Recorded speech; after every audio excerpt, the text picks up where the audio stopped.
저는 우리 시댁 이야기를 하려고 합니다. 우리 남편에게는 2살 차이가 나는 누나가 한 명 있습니다. 둘은 같은 뱃속에서 나온 사람이 맞나 싶을 정도로 참 많이 달랐는데요.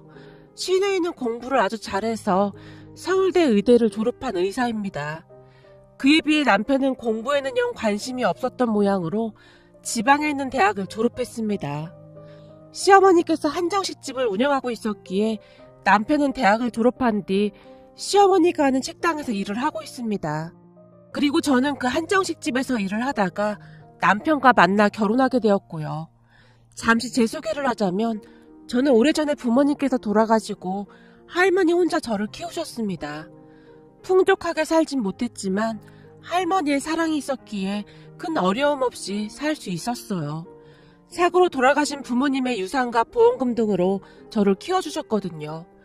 부모님께서 남겨주신 것이 많진 않았기에 할머니와 저는 항상 아끼면서 살았고요. 물론 할머니는 한시도 쉬지 않고 일을 하셨습니다. 그런 할머니 덕분에 큰 어려움 없이 살았던 것 같습니다. 하지만 대학까지 가기에는 무리라는 생각이 들었고 고등학교를 졸업하자마자 바로 일을 시작했어요.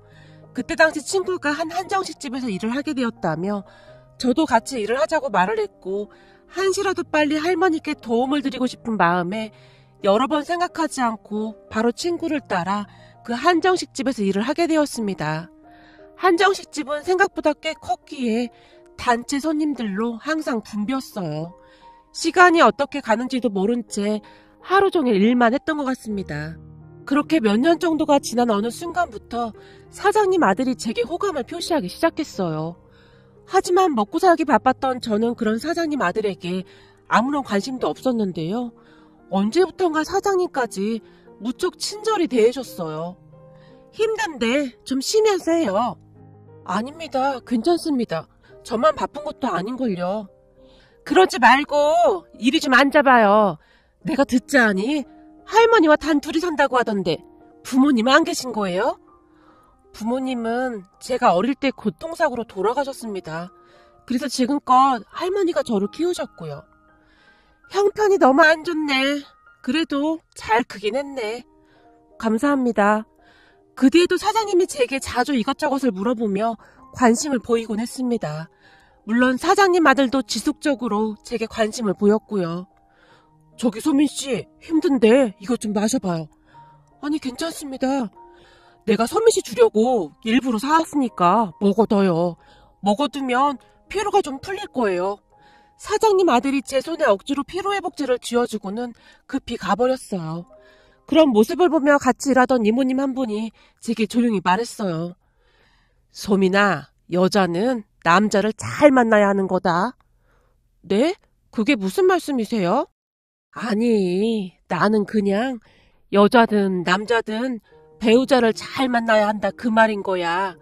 그러니까 남자 사귈 때는 100번도 더 생각해보고 사귀도록 해. 네가 딸 같아서 하는 말이야. 네, 감사해요. 제가 이모님에게 감사 인사를 하고 있었는데 언제부터 듣고 있었던 것인지 사장님이 우리 대화에 끼어들었어요. 지금 가게 바쁜데 이러고 있을 시간이 어딨어요. 소민이 넌 저기 식탁 좀 닦고 김씨 아줌마 나 좀 봐요. 라며 이모님을 데리고 갔습니다. 그 뒤 사장님을 따라간 이모님은 그날도 그 다음날도 보이지 않았어요. 이모님이 갑자기 보이지 않았기에 제가 친구에게 걱정스레 물었어요. 저기 정욱이 이모님은 오늘 출근 안 하신 거야? 너 몰랐어? 정욱이 이모님 오늘부터 안 나오신대. 왜? 어디 아프신가? 아니야, 내가 그냥 얼핏 듣기로는 사장님이 그만 나오라고 했다나 봐. 사장님이 왜? 무슨 일 있었나? 아니면 어제 혹시 나랑 잠시 수다 떨었는데 그것 때문에 그런가? 암튼 너도 조심해. 우리같이 하루하루 먹고 사는 사람들은 더 조심해야 하잖아. 친구가 제게 당부까지 하고는 급히 일을 하러 갔어요. 그나마 유일하게 제게 엄마처럼 이런저런 이야기를 해주던 정욱이 이모님까지 그만두게 되어서 서운하기 그지없었습니다. 하지만 정욱이 이모님의 연락처를 몰랐기에 따로 연락할 수도 없었는데요. 주변에 물어봤지만 다들 연락처를 모른다고만 할 뿐이었어요. 그렇게 저는 바쁜 일상 속에서 정욱이 이모님의 일을 잊은 채 하루하루 다시 바쁘게 살아가고 있었습니다. 문득문득 가게에서 일하던 다른 직원분들이 제 눈치를 보는 듯 했지만 그다지 신경 쓰지 않았고요. 그러던 어느 날 사장님 아들이 제게 데이트 신청을 해왔어요. 죄송해요. 집에 할머니 혼자 계셔서 빨리 집에 가봐야 해요. 그럼 제가 집까지 데려다 줄게요. 아닙니다. 버스 한 번만 타면 금방 가는걸요? 내가 데려다 주면 더 편하게 갈 수 있잖아요? 그니까 얼른 타요. 전 진짜 괜찮은데. 나도 괜찮아요. 그러니까 너무 그렇게 철벽 튀지 마요. 그렇게 사장님 아들이 우리 집까지 저를 데려다 줬습니다. 그리고 그 뒤부터 사장님 아들은 아주 대놓고 저를 챙겨주기 시작했어요. 중간중간에 저만 몰래 불러내서 커피부터 간식거리까지 챙겨주곤 했거든요. 어느 날 그러한 것을 눈치챈 친구가 제게 물었어요. 소민아, 너 사장님 아들하고 사귀는 거야? 근데 나한테 아무 말도 안 한 거야? 아니, 그런 거 아니야. 아니긴 뭐가 아냐. 식당 사람들이 다 알던데? 너랑 사장 아들이랑 그렇고 그런 사이라는 거. 아니야, 진짜 아니야. 난 진짜 관심도 없는데 계속 나한테 뭘 사다 주고 그러더라고. 그렇잖아도 불편해서 그러지 말라고 했는데 계속 그래서 나도 불편해 죽겠어. 그래? 근데 이미 식당에는 소문 다 났어. 너랑 사장 아들이랑 곧 결혼할 거라고. 뭐? 결혼? 내 나이가 몇인데 결혼을 해. 난 절대 결혼 생각 없어. 앞으로 우리 할머니랑 단둘이 잘 살 거란 말이야. 우리 할머니 이제야 좀 편해졌는데 결혼은 무슨 결혼이야. 근데 사장 아들 정도면 괜찮은 거 아니야? 내가 가만히 들어보니 이 집 사장님 돈도 좀 있는 것 같던데? 거기다 딸이 서울대학병원 의사래. 집이 엄청 빵빵한가 보더라고. 그럼 너도 손해볼 거 없을 것 같은데 한번 잘 만나봐. 네 말 들으니까 더 끔찍하다. 생각해봐. 그런 집안에서 굳이 나 같은 사람하고 아들을 왜 결혼시키겠어? 암튼 우린 아무 사이도 아니니까 혹시나 사람들이 이상한 말하면 네가 잘 좀 말해줘. 알았어. 근데 너도 잘 좀 생각해봐. 이런 기회 흔치 않잖아? 나 같았으면 바로 사귀겠다. 친구가 부러운 듯 바라봤어요. 저는 그때까지도 별 대수롭지 않게 생각하고 있었는데요.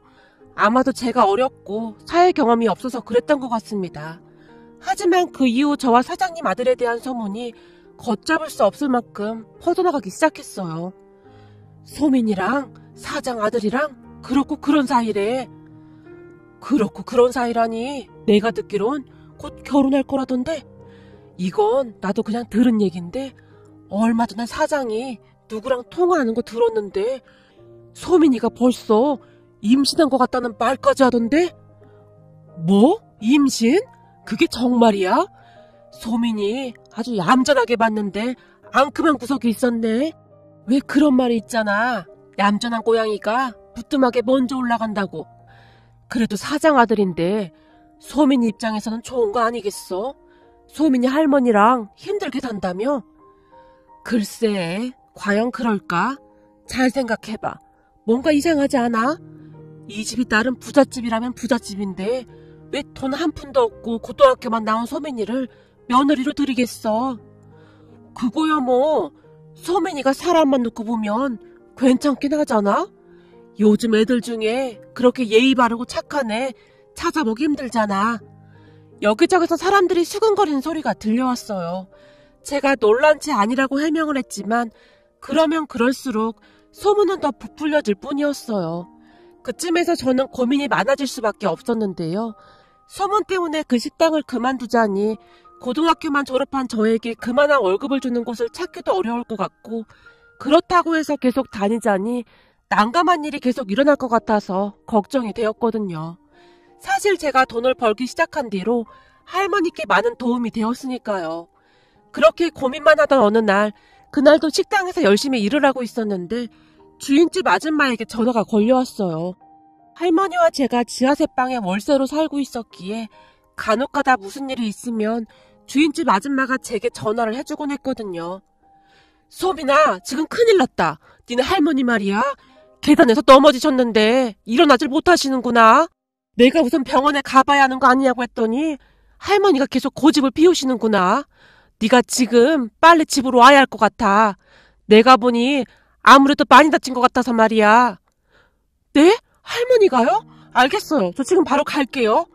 제가 급히 전화를 끊고 사장님께 할머니 이야기를 하며 일찍 들어가겠다고 말을 했어요. 할머니가 다치셨다고? 일 어쩌니 그래? 소민씨, 내가 데려다 줄게요. 아닙니다. 택시 타고 가면 됩니다. 오늘 단체 손님 많은데 너까지 가면 식당은 어떡해? 엄마, 지금 사람이 다쳤는데 식당이 문제야? 빨리 다녀올게. 워낙 긴박한 상황이었기에 미처 거절도 못한 채 사장님 아들 차를 얻어 타고 집으로 향했는데요. 어찌나 놀랐던지 계속해서 눈물이 흐르고 있었습니다. 잠시 후 집에 도착한 제가 급히 할머니에게 물었어요. 할머니, 많이 다친 거야? 아니야, 괜찮다는데 너한테까지 뭐하러 연락을 했는지 모르겠구나. 이 할미 진짜 괜찮아. 괜찮긴 뭐가 괜찮아. 다리가 시퍼렇게 멍이 들었는데. 빨리 병원 가자. 너의 금이라도 갔으면 어떡해. 괜찮다니까. 잠깐 누워있으면 돼. 병원 가봤자 이것저것 검사만 잔뜩 할 텐데 뭐하러 가. 그게 다 돈 벌어 먹으려는 수작이야. 안 돼. 빨리 일어나. 이러다 더 큰일 난단 말이야. 제가 억지로 할머니를 일으켜 세우고 있었는데 문 밖에서 그 모습을 지켜보고 있던 사장님 아들이 급히 안으로 뛰어들어왔어요. 조민씨, 저도 부축해드릴게요. 아직 안 가셨어요? 그만 가셔도 되는데. 아니에요. 여기까지 왔는데 제가 병원까지 모셔다 드릴게요. 택시 잡기도 어려울 것 같아서요. 우린 진짜 괜찮은데. 제가 이러지도 저러지도 못한 채 난감한 표정을 짓고 있었지만 사장님 아들이 급히 할머니를 부축해서 차에 태웠어요. 그리고 곧장 병원으로 가서 엑스레이도 찍고 이것저것 검사도 받았습니다. 다행히 크게 다치신 곳은 없다고 했기에 제가 병원비를 계산하기 위해 수납처로 가고 있었는데요. 제가 이미 다 계산했어요. 할머님 피곤하실 텐데 얼른 집으로 가죠. 계산을 왜 하신 거예요? 제가 돈은 입금해 드릴게요. 알겠으니까 우선 집으로 가요. 그렇게 사장님 아들이 우리를 집에 데려다주고 돌아갔습니다. 그런 사장님 아들을 보며 할머니가 조용히 말씀하셨어요. 소민아, 저 사람은 누구냐? 젊은 사람이 아주 싹싹한 게 좋은 사람 같아 보이는구나. 내가 일하는 곳 사장님 아들이야. 근데 나랑은 아무 상관도 없는 사람이니까 할머니는 신경 쓰지 마. 사장 아들이야? 사람이 서글서글한 게 보기 좋구나. 할머니께서 다시 말씀하셨지만 저는 들은 척도 하지 않았습니다. 그러던 어느 날 제가 퇴근하고 집에 들어갔는데요. 밥상 위에 초밥이 있는 게 아니겠습니까? 할머니, 이 초밥은 뭐야? 그거 너 먹으라고 놔둔 거야. 난 이미 한 팩 먹었어. 초밥이 아주 입에서 살살 녹더구나. 할머니가 사온 거야? 이거 꽤 비싸 보이는데? 어? 그게 그때 그 젊은 총각이 사다 주고 갔어. 내가 괜찮다고 하는데도 떡하니 두고 가지 뭐냐? 할머니, 이런 거 막 받지 말라니까. 자꾸 이러면 괜히 부담스럽단 말이야. 그때 병원비도 줬는데 안 받아서 그것만 해도 지금 엄청 부담스러운데. 난 분명히 그냥 가라고 했어. 근데 계속 놓고 가는 걸 낸들 어떡하란 말이야.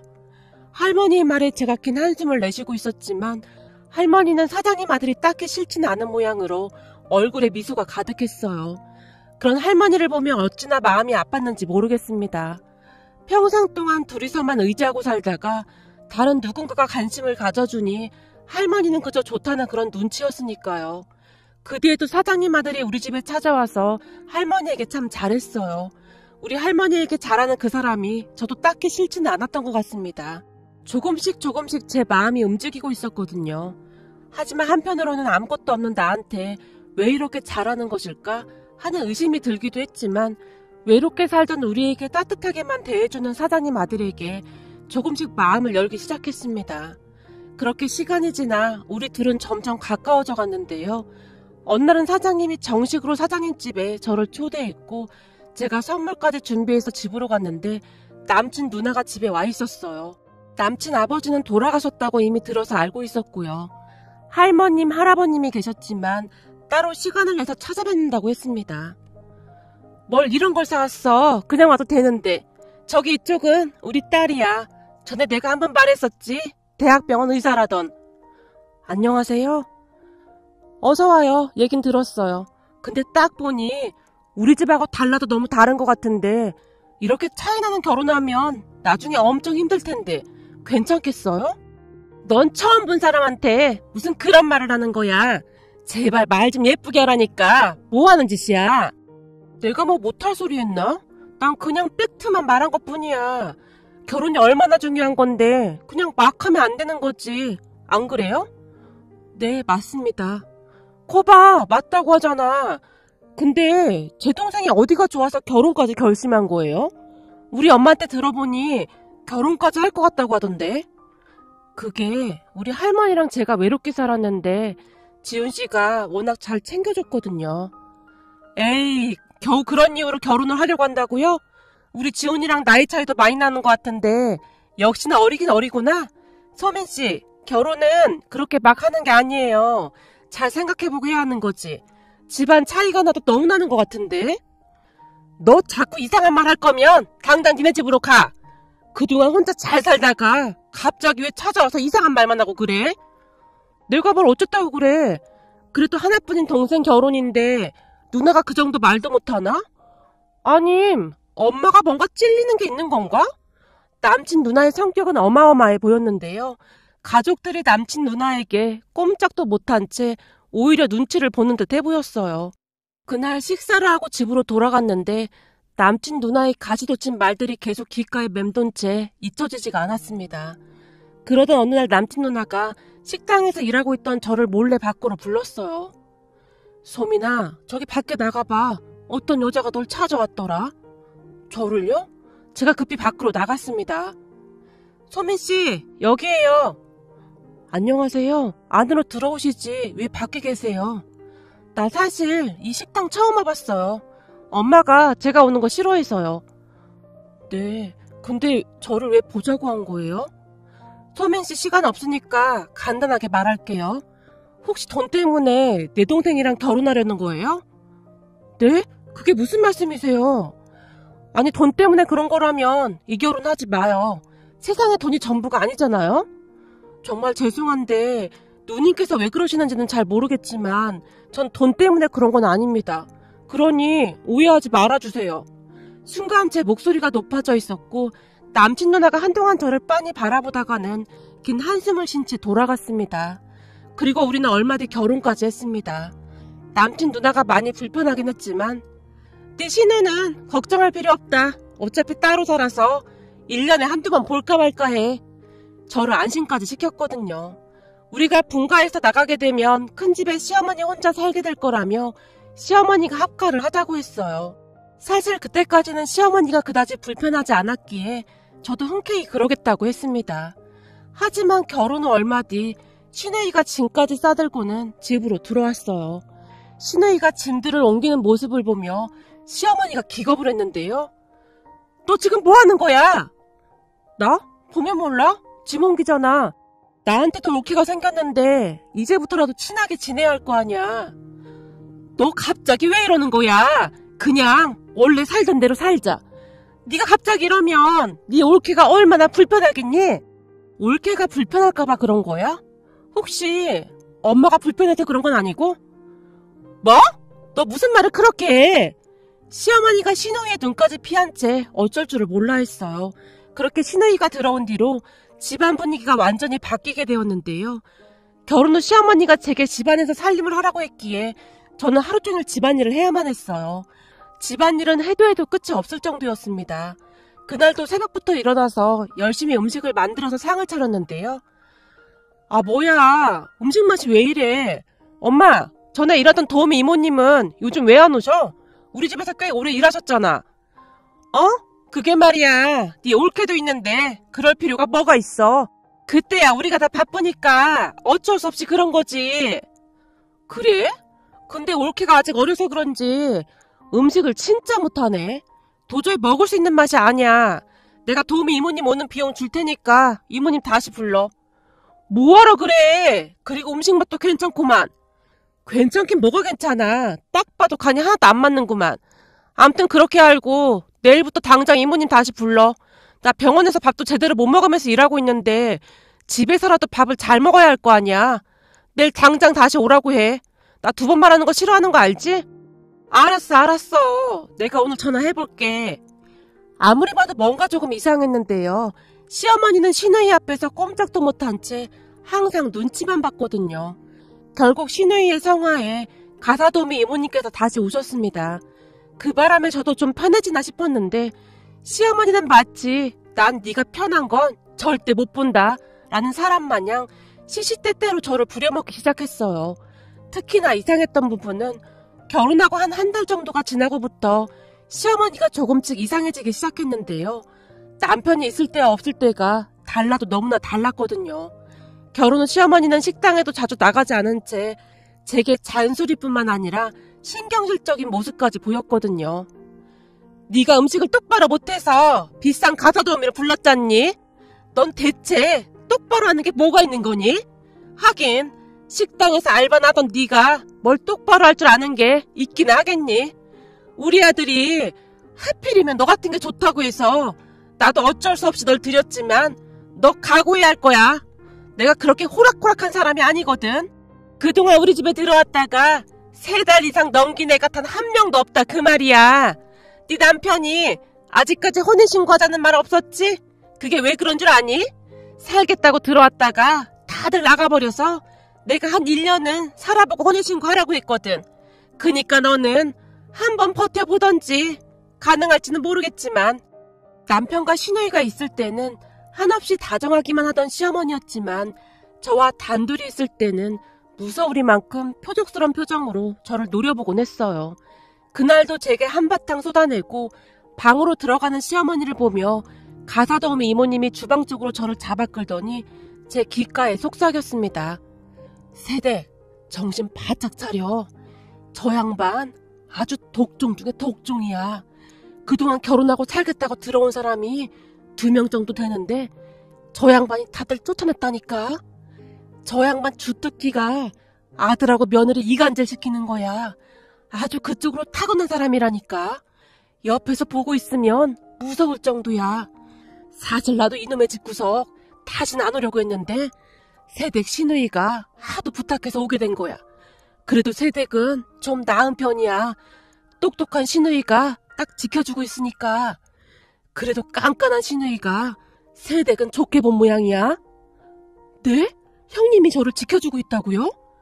몰랐어? 세댁 신우이가 이 집에 왜 들어온 것 같아? 잘 생각해봐. 가사도우미 이모님이 의미심장한 말을 하고는 급히 입을 다물어 버렸어요. 그 말에 제가 잠시 곰곰이 생각해봤는데요. 문득 결혼 전 남편이 제게 울면서 말했던 기억이 났습니다. 나 사실 결혼식을 2번 했었어. 근데 혼인신고는 안 되어 있어. 결혼식 하고 나서 다들 3개월도 안 돼서 도망치서 나가버렸거든. 다들 우리 엄마 때문에 못 살겠다고 했는데 그때마다 엄마가 울고불고 억울하다고 해서 처음에는 엄마 말이 맞다는 생각만 하고 그냥 말았었는데 지나면 지날수록 이상한 거야. 아마도 엄마 때문에 그랬던 게 아닌가 싶어. 내가 전 아내 편을 들어줄 때마다 엄마가 죽네 사네 난리도 아니었거든. 그래서 앞으로는 절대 결혼 안 하고 혼자 살려고 했었는데 자기는 진짜 포기 못하겠더라고. 그때 당시에는 모든 것을 솔직히 말해주는 남편에게 고마웠기에 저도 크게 생각하지 않았던 것 같습니다. 더군다나 제게 항상 웃어주시던 시어머니를 전혀 의심조차 하지 않았었고요. 하지만 모든 것이 점점 수면 위로 드러나기 시작했고 시어머니의 만행은 하루하루 심해져만 갔습니다. 어느 날은 점심 식사를 하기 위해 밥상을 차렸는데 밥상을 쭉 훑어보던 시어머니가 이딴 건 누가 밥상에 올리라고 했어! 라며 제게 간장게장을 확 밀어버리는 바람에 그 간장게장을 그대로 뒤집어 쓰고 말았어요. 사모님, 어제 사모님이 분명히 간장게장을 준비하라고 해서.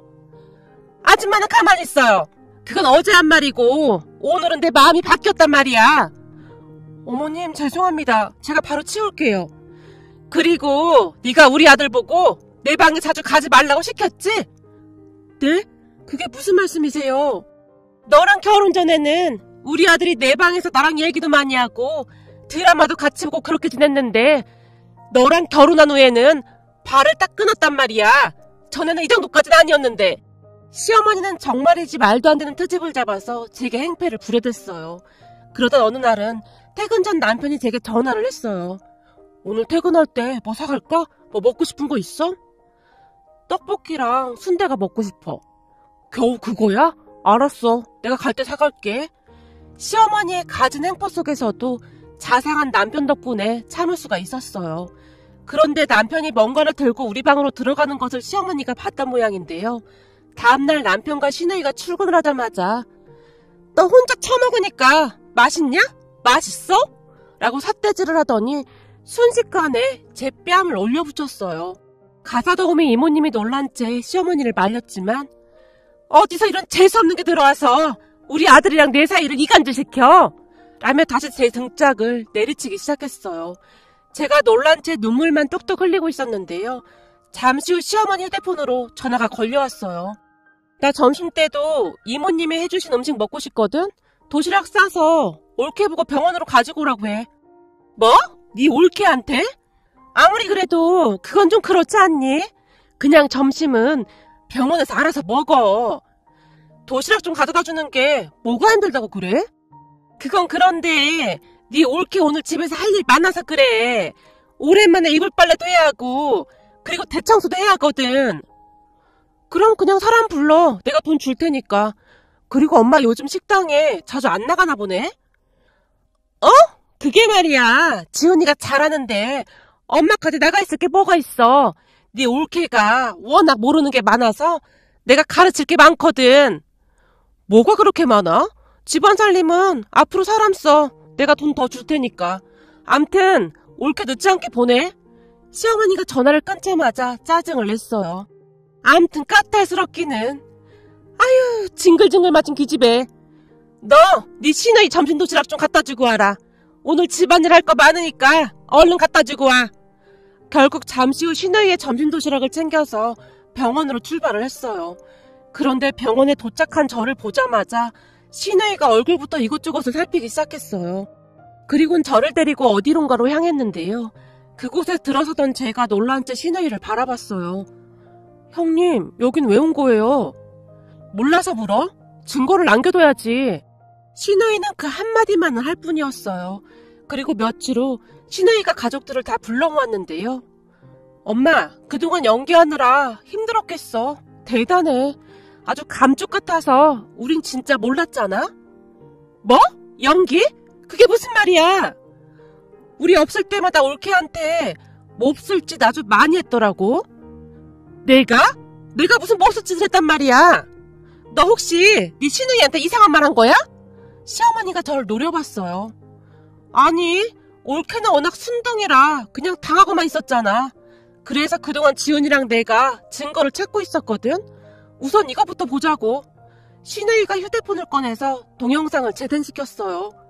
이건 뭐냐? 이걸 누가? 설마 우리 집 음식 해주는 그 옆에 내가 그런 거야? 맞아. 혹시 몰라서 내가 이모님한테 부탁을 좀 해놨었거든. 내가 예전에 잠깐 집에 왔었는데 이모님이 나한테 이상한 말을 하더라고. 그래서 혹시나 싶어서 올케 들어온 뒤 이모님을 다시 부르자고 한 거야. 도대체 엄마가 그동안 어떻게 했길래 하나같이 결혼한 지 몇 달 되지도 않아서 도망가듯이 나가버리는지 궁금했거든. 내가 지훈이한테 들어보니 집 나간 며느리들이 전부 다 엄마 때문이라고 했다고 하더라고. 하물며 엄마가 돈까지 주고 내쫓은 사람도 있었다며? 뭐? 나 아니야. 진짜 아니야. 니들이 오해하고 있는 거야. 이 증거를 보고도 그런 말이 나와? 그리고 이건 올케 진단서 끄는 거야. 나 도시락 갖다 주러 오던 날 등이랑 이것저것이 시퍼렇더라고. 이게 왜 그런 걸까? 아니, 그걸 왜 나한테 물어? 그래? 그럼 이게 왜 그런 건지 할아버지한테 물어보면 되겠네. 할아버지 지금 당장 여기로 오시라고 해야겠네. 시누이가 휴대폰을 들고 전화를 하려고 했는데요. 예, 잠깐만. 지금 이 상황에 할아버지한테 전화는 뭐하러 해? 아니, 엄마는 전혀 모르는 일이라고 하니까 현명하신 우리 할아버지한테 물어보려고 했지. 엄마도 알다시피 할아버지가 내 말이라면 무조건 믿잖아? 이거 다 보여드리면 엄마 완전 집에서 쫓겨날 것 같은데? 일을 어쩌나? 그동안 아빠 돌아가시고 재혼도 못하고 착한 며느리 행사하면서 잘 살고 있었는데 이 사실이 할아버지 귀에 들어가면 맨몸으로 쫓겨날 것 같은데?